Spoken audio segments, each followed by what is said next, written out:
you'd all love to see Christopher come back as the Doctor, right? See? Now, what would have to happen for that to become a reality? Sack Russell T Davies, sack Jane Tranter, sack Phil Collinson, sack Julie Gardner, and I'll come back. So can you arrange that? Did you? And that was basically Christopher Eccleston at a convention recently where he was talking about what it would take for him to come back to the show, because they were doing the Q&A at that point and people had gotten really fired up maybe at the prospect of him coming back to the show. And when they directly asked him, hey, what would it take for you to come back? That was his response. Now, we know Chris has had problems with Russell and the production team for a while. He stayed very quiet on it for a long time, but the past few years he has opened up about it more, and how it basically breaks down to the communication and trust between him and Russell and the production team broke down over the course of Series 1. It just broke down. They lost trust in him. He lost trust in them and faith in them and belief in them. And a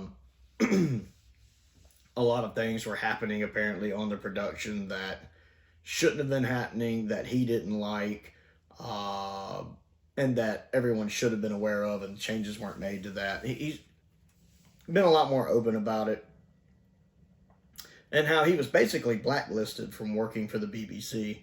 And that's, of course, he came over to America for years and had to work over here. I remember he was in Heroes. He was in the JLBWHO movie, because he was basically blacklisted there. And they attributed things to him claiming that he said this when he didn't actually say that, like that bit when he mentioned that he was tired. He never actually said that. So he was done pretty dirty by them. And he had agreed to promote the show and talk good about the show, which he did for several years. But when you look at everything he went through because of that, you can kind of understand why he holds the animosity that he does. And I really liked just hearing how blunt he was about it. You know, sack Russell T Davies, sack Julie, sack Phil, sack whoever the other one was. Just flat out, he doesn't pull punches. He doesn't sugarcoat it.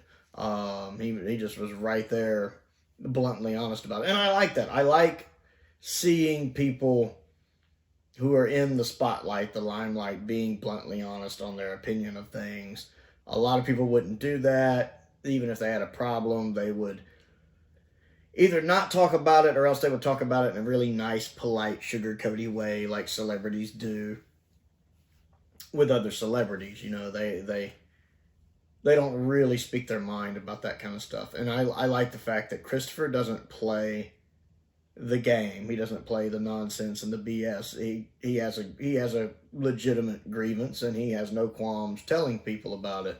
So I really enjoyed this video. Now, I know some people are using this in other YouTube videos, saying this is Christopher Eccleston fighting back against all the woke stuff going into Doctor Who. That's not the case. Not the case at all. Christopher's not fighting against anything going on in the show now, to my knowledge. He is simply frustrated about what happened during Series 1 and the breakdown of the relationship between him and the producers.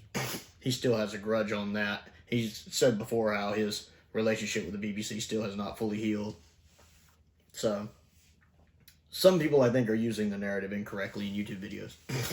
But it is nice to see him being open and honest and blunt about it. I like when I see someone like that who bluntly has a grievance and has no problem stating it. So that's my thoughts on that. I want to know what you think of this, and if you got a kick out of it or not, comment down below and let me know. Don't forget to click the like button as well, and the subscribe button. And all that fun stuff down in the description, links to the Patreon, P.O. boxes down there if there's anything you want to send to me to look at and review, links to the Amazon wish list, YouTube memberships are available. I want to give a shout out to some of my top tier patrons, Stephen Crane, Colin Coney, and Finn Perkins. I appreciate their support, as I do the support of all of my patrons. It does make a difference. And most importantly, thank you for watching.